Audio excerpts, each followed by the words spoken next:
بسم اللہ الرحمن الرحیم اللہم صلی علی سیدنا و مولانا محمد صاحب الوجہ الانور والجبین الازہر صلاۃ و سلام علیک یا سیدی یا رسول اللہ وعلی آلک و اصحابک یا سیدی یا حبیب اللہ۔ یہ دوسرا سوال ہے، عبداللہ بھائی نے یہ کیا ہے کراچی سے، دین اسلام میں گدھے کا گوشت کھانا حلال ہے یا حرام؟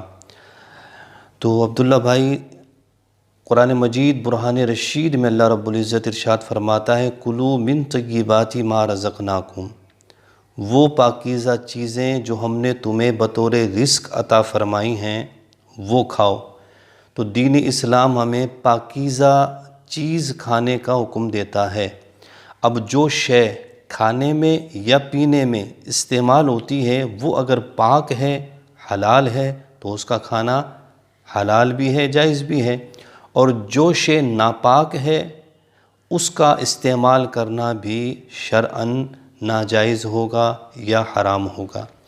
اب یہاں گدھے کے گوشت کے حوالے سے ذکر کیا گیا ہے، تو سب سے پہلے صحیح بخاری شریف کی حدیث مبارکہ ہے، اور امام بخاری نے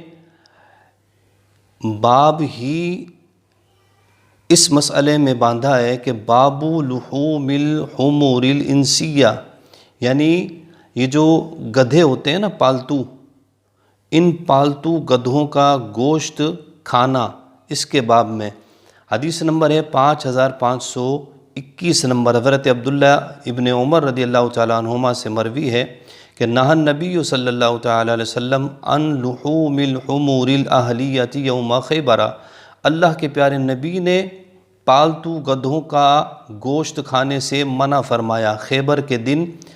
اسی طرح اسی باب میں کئی صحابہ کرام سے یہ احادیث طیبہ اس معنی میں موجود ہیں کہ نبی کریم علیہ السلام نے گدھوں کے گوشت کھانے سے منع فرمایا ہے۔ صحیح بخاری شریف کی دوسری حدیث مبارکہ 5528 حضرت انس بن مالک سے مروی ہے کہ خیبر کے دن رسول اللہ صلی اللہ تعالیٰ علیہ وسلم نے منادی کو حکم دیا کہ وہ یہ اعلان کر دے کہ ان اللہ وَرَسُولَهُ يَنْهَيَانِكُمْ عَنْ لُحُومِ الْحُمُورِ الْأَهْلِيَّةِ فَإِنَّهَا رِجْسٌ، بے شک اللہ اور اس کے رسول نے تمہیں پالتو گدھوں کے گوشت کھانے سے منع کر دیا ہے۔ کیوں؟ فَإِنَّهَا رِجْسٌ، کیونکہ وہ پلید ہیں، ناپاک ہیں۔ ٹھیک ہے نا؟ اب گدھے کا گوشت نبی کریم علیہ السلام نے منع فرمایا، اور اس کی علت بھی حضور نے ذکر فرمائی کہ یہ گوشت جو ہے یہ رجسن ہے، ناپاک ہے، اور قرآن میں اللہ فرماتا ہے کہ رزق کھاؤ لیکن پاکیزہ، ناپاک اور گندہ پلید رزق نہ کھاؤ۔